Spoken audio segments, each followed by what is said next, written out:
Hi all, ഞാൻ ഇന്ന് ഈ വീഡിയോ ചെയ്യുന്നത് എൻ്റെ ഒരു ക്രിയേറ്റീവ് സ്പേസ് നിങ്ങളെ കാണിച്ചു തരാൻ വേണ്ടിയിട്ടാണ്. ഇത് ഞാൻ വായിക്കാൻ വേണ്ടി വെച്ചിരിക്കുന്ന പുസ്തകങ്ങളാണ്. ഇതിൽ കുറേ എണ്ണം ഞാൻ വായിച്ചതാണ്. ഇതെല്ലാം ഞാൻ വായിച്ചു തീർത്ത പുസ്തകങ്ങളാണ്. ഈ ഫ്രണ്ടിലിരിക്കുന്ന ഒരു 3 എണ്ണം ഇനി വായിക്കാനുള്ളതാണ്. പിന്നെ ഇത് ഒരു ബുക്ക് മാർക്കാണ്.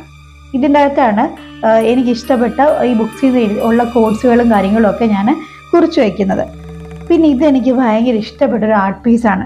Life is A beautiful ride. എനിക്കിത് ഭയങ്കര ഇഷ്ടമുള്ള സംഭവമാണ്, അതുകൊണ്ടാണ് ഇത് ഇവിടെ തന്നെ വെച്ചിരിക്കുന്നത്. പിന്നെ ഇതാണ് ഞങ്ങളുടെ വിഷൻ ബോർഡ്. വിഷൻ ബോർഡ് ജോലി ചെയ്യുന്നതിന് മുമ്പ് എല്ലാ ദിവസവും കറക്റ്റായിട്ട് കാണാൻ വേണ്ടിയിട്ടാണ് ഇവിടെ തന്നെ വെച്ചിരിക്കുന്നത്. വിഷൻ ബോർഡ് നോക്കിയിട്ടാണ് ഞാൻ എൻ്റെ ജോലിയിലോട്ട് പ്രവേശിക്കുന്നത്. ഇതാണ് എൻ്റെ ക്രിയേറ്റീവ് സ്പേസ് എന്ന് പറയുന്നത്. ഇവിടെ തന്നെ റൈറ്റ് ബോർഡിന്റെ ലോഗോയും കാര്യങ്ങളൊക്കെ വെച്ചിരിക്കുന്നത് ഒരു ഭയങ്കര ഇൻസ്പിറേഷൻ ആകാൻ വേണ്ടിയിട്ടാണ്. ഇതെന്ന് പറയുന്നത് മെഡിറ്റേറ്റ് ചെയ്യുമ്പോഴൊക്കെ ഉപയോഗിക്കുന്ന ഒരു ലാമ്പാണ്, ഒരു ബുദ്ധന്റെ ഒരു ലാമ്പാണിത്. ഇത് ഞങ്ങളുടെ പിഗ്ഗി ബാങ്ക് എന്ന് എന്ത് വേണമെങ്കിൽ പറയാം. ഇത് നമ്മുടെ ഒരു പൈസ നാണയങ്ങളൊക്കെ ഇങ്ങനെ ഇട്ട് സൂക്ഷിക്കുന്ന ഒരു ചെറിയ പെട്ടിയാണ്.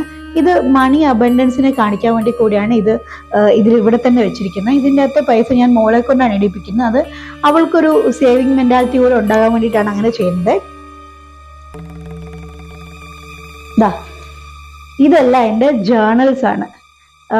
എല്ലാ ദിവസവും ഞാൻ ഇത് എഴുതിയിട്ടാണ് എൻ്റെ ഒരു ഡേ സ്റ്റാർട്ട് ചെയ്യുന്നത്. ഇത് വീക്കിലി ജേർണലാണ്. ഇത് എല്ലാ ദിവസവും എഴുതത്തില്ല. ഇത് വീക്കിലി ഇതിൻ്റെ അകത്ത് ഹാബിറ്റ് ട്രാക്ക് ചെയ്യുകയും അല്ലെങ്കിൽ എൻ്റെ ഗോൾ സെറ്റ് ചെയ്യുകയൊക്കെ ചെയ്യുന്നത് ഈ ജേർണലിനകത്താണ്. വീക്കിലി ഗോൾസ് ആണ് ഇതിൻ്റെ അകത്ത് മെയിനായിട്ടും എഴുതേണ്ടത്. ഇതിൻ്റെ അകത്ത് വീക്കിലി ഗോൾസ് എല്ലാം വളരെ കൃത്യമായിട്ട് എഴുതിയിട്ടുണ്ട്. ഹാബിറ്റൊക്കെ ട്രാക്ക് ചെയ്തിട്ട് വെച്ചേക്കുന്നത് ഇതിൻ്റെ അകത്താണ്. പിന്നെ ഇതെന്ന് പറയുന്നത് എൻ്റെ ബ്രെയിൻ ഡംപിങ് ആണ്. ബ്രെയിൻ ഡംപിങ് എന്ന് വെച്ച് കഴിഞ്ഞാൽ ഞാൻ ജോലി തുടങ്ങുന്നതിന് മുമ്പ് ഇന്ന് എന്തൊക്കെ കാര്യങ്ങൾ വാണ്ട് ഉണ്ട്, നീഡ് ഉണ്ട് എന്നുള്ള കാര്യങ്ങളെല്ലാം ഞാൻ മെൻഷൻ ചെയ്യുന്നത് ഇതിൻ്റെ അകത്താണ്. ഇതാണ് എൻ്റെ ഡെയിലി പ്ലാനർ. ഈ പ്ലാനറിൻ്റെ അകത്താണ് ഞാൻ അന്നന്ന് ചെയ്യേണ്ട കാര്യങ്ങൾ വളരെ കൃത്യമായിട്ട് പ്രയോറിറ്റി അനുസരിച്ച് എഴുതിയിട്ട് ജോലി തുടങ്ങുന്നത്.